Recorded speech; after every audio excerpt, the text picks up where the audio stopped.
30 carriages, including a motor rail carriage for cars being transported across Australia. Uncle Nat had reassured Hal that they'd see the locomotives when they arrived in Alice Springs the next day.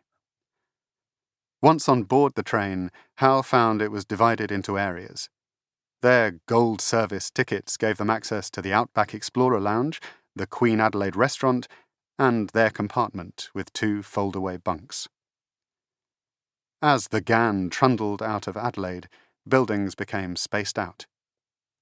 Hal spotted some sheep, but then they were gone.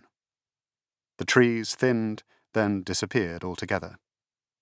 Foliage faded, and eventually there were more rocks than plants, and greater expanses of rust-coloured earth. "It looks like Mars," Hal thought as he drew the view. As the train travelled north, Hal found it increasingly hard to contain his excitement. He'd barely slept last night in his bunk, despite the soothing motion of the train. He was journeying towards a momentous experience. The day after they arrived in Alice Springs, he and Uncle Nat would be some of the very first passengers ever to travel on the Solar Express. The Solar Express was the winner of a global competition to create a futuristic train for a planet facing the challenges of climate change. Famous tech entrepreneur August Reza had offered a big cash prize and the opportunity to work with his company, Reza Technologies, to build a prototype of the winning locomotive. The successful train designer was an Australian called Boaz Tudawali, who'd entered a hydrogen and solar-powered hybrid engine. The Solar Express was his design. Hal had read about it in his dad's newspaper, then yelped with excitement when Uncle Nat had rung to tell him that August Reza had invited them to be guests on the maiden voyage of the Solar Express. Hal chewed the end of his pencil, remembering his trip across America on the California Comet when he'd first met August Reza and his daughter Marianne. To begin with, Hal had got on well with Marianne. She drew comics and was good at it, but he came to realize that drawing was the only thing they had in common. Marianne told lies easily and was used to getting her own way. Hal didn't trust her. But August hadn't mentioned his daughter in his invitation. Hal hoped that meant she wouldn't be coming on the Solar Express. Taking his ruler from his pencil case, Hal drew a box around the picture he'd sketched of himself and Uncle Nat sitting in front of the window of the carriage. He put a thought bubble above Uncle Nat, and inside he wrote, "Finally, a train journey with no crime."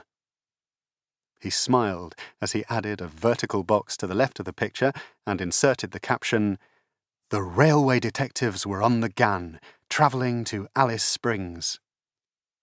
It was funny how drawing a box around a picture and adding a few words made it look like the beginning of a story.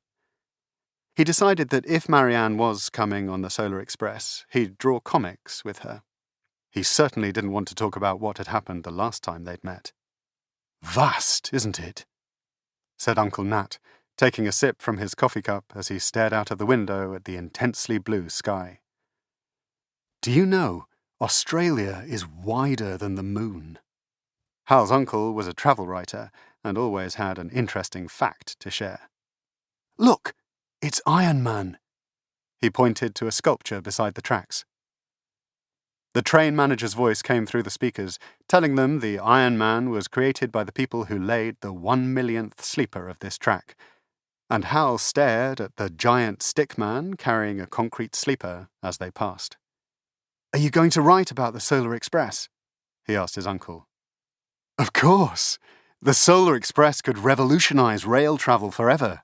What kind of a journalist would I be if I didn't write about it?" "I don't believe it!"